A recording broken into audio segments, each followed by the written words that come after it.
Assalamualaikum warahmatullahi wabarakatuh. Apa kabar teman-teman semuanya?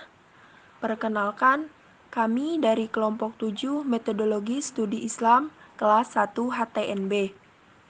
Di sini kami akan mempresentasikan materi tentang Islam normatif dan Islam historis. Sebelum kami mempresentasikan materi kami, saya akan membacakan anggota kelompok 7. Yang pertama yaitu Ardi Mulya Prabowo dengan nomor induk mahasiswa 2017303055.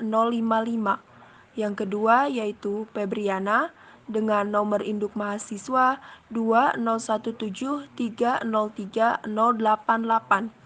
Dan yang ketiga yaitu Putri Apri Apiatul Muawanah dengan nomor induk mahasiswa 2017303092. Dan yang keempat yaitu Muhammad Bintang dengan nomor induk mahasiswa 2017303093. A. Pengertian Islam. Secara etimologi, Islam berasal dari bahasa Arab, yaitu salima yang berarti selamat sentosa, dan aslama yang berarti memeliharakan dalam keadaan selamat, sentosa, dan berserah diri, patuh, tunduk, dan taat. Secara terminologi, Islam adalah agama yang didasarkan pada wahyu Allah Subhanahu wa Ta'ala.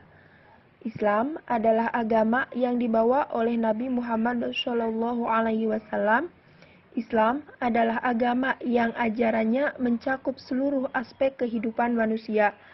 Islam adalah agama yang didasarkan pada 5 pilar utama.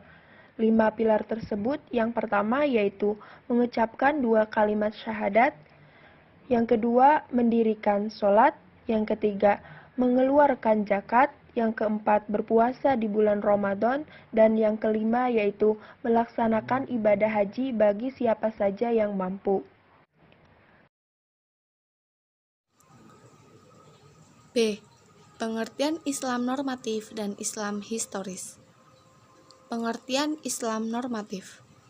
Kata normatif berasal dari bahasa Inggris norm, yang berarti norma, ajaran, acuan, ketentuan tentang masalah yang baik dan buruk, yang boleh dilakukan dan yang tidak boleh dilakukan.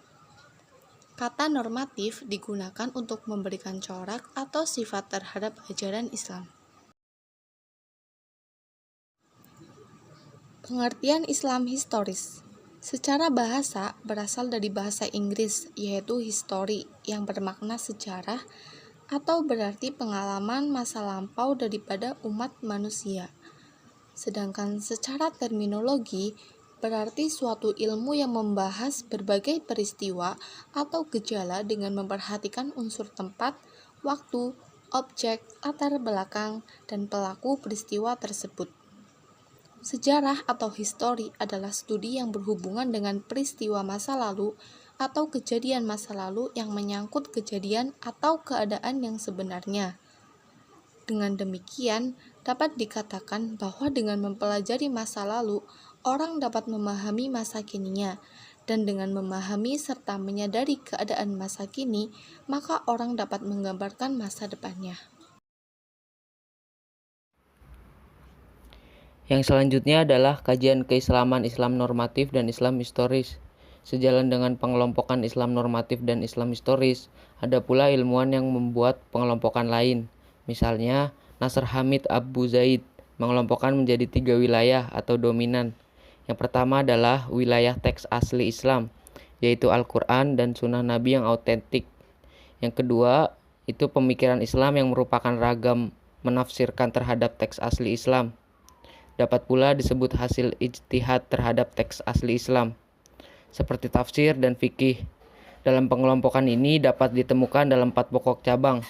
Yang pertama itu hukum atau fikih. Ilmu fikih sebagai ilmu yang mempunyai 2 sisi pendekatan, yakni normatif dan historis, merupakan disiplin ilmu yang tidak ahistoris, Maksudnya, terlepas dari logika-logika yang layaknya terpakai dalam sebuah sains, di samping itu fikih juga dinamis, inklusif, dan terbuka dalam memberikan jawaban-jawaban tentang persoalan-persoalan keumatan. Yang kedua adalah teologi. Secara harfiah, pendekatan teologis normatif dalam memahami agama dapat diartikan sebagai upaya memahami agama dengan menggunakan kerangka ilmu ketuhanan yang bertolak dari suatu keyakinan bahwa wujud empiris dari suatu keagamaan dianggap sebagai yang paling benar dibandingkan dengan yang lainnya. Pendekatan teologi dalam pemahaman keagamaan adalah pendekatan yang menekankan pada bentuk formal atau simbol-simbol keagamaan yang masing-masing bentuk formal atau simbol-simbol keagamaan tersebut mengklaim dirinya sebagai yang paling benar, sedangkan yang lainnya sebagai salah. Aliran teologi yang satu begitu yakin dan fanatik bahwa pemahamannya lah yang benar, sedangkan paham lainnya salah, sehingga memandang bahwa paham yang lain itu keliru, sesat, kafir, murtad, dan sebagainya.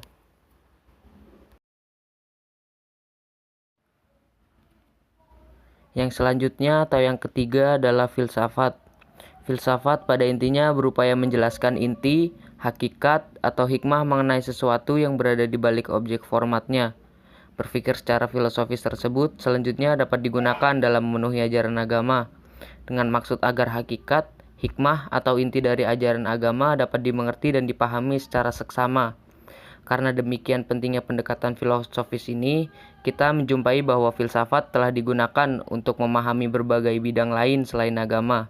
Misalnya, kita membaca adanya filsafat hukum Islam, filsafat sejarah, filsafat kebudayaan, filsafat ekonomi, dan sebagainya. Islam sebagai dasar teologi atau filosofi secara sederhana berarti berserah kepada satu Tuhan.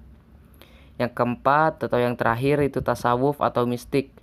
Tasawuf dalam pengertian umum berarti kecenderungan mistisme universal yang ada sejak dahulu kala, berasaskan sikap zuhud terhadap keduniaan atau asketisme dan bertujuan membangun hubungan atau yang disebut istihsal dengan al-malah, al-a'la yang merupakan sumber kebaikan, emanasi, dan iluminasi.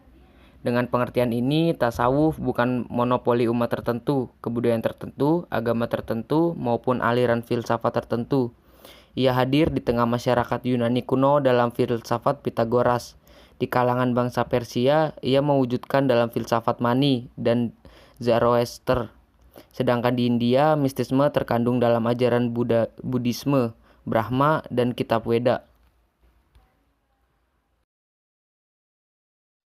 Kajian keislaman historis terbagi menjadi 3. 1. Antropologi agama. Agama yang dipelajari oleh antropologi agama adalah agama sebagai fenomena budaya. 2. Sosiologi agama. Teori sosiologis tentang watak agama serta kedudukan dalam dunia sosial, mendorong ditetapkannya serangkaian kategori sosiologis meliputi A. Stratifikasi sosial. B. Kategori biososial. C. Pola organisasi sosial. D. Proses sosial. 3. Psikologi agama. Psikologi atau ilmu Jawa adalah ilmu yang mempelajari jiwa seseorang melalui gejala perilaku yang diamati. E. Hubungan antara Islam normatif dan Islam historis. Hubungan antara keduanya dapat membentuk hubungan dialektis dan ketegangan. Hubungan dialektis terjadi jika ada dialog bolak-balik yang saling menerangi antara teks dan konteks. Sebaliknya, akan terjadi hubungan ketegangan jika salah satu menganggap yang lain sebagai ancaman. Demikian presentasi dari kelompok kami, semoga bermanfaat untuk kita semua. Kurang lebihnya kami mohon maaf yang sebesar-besarnya. Terima kasih. Wassalamualaikum warahmatullahi wabarakatuh.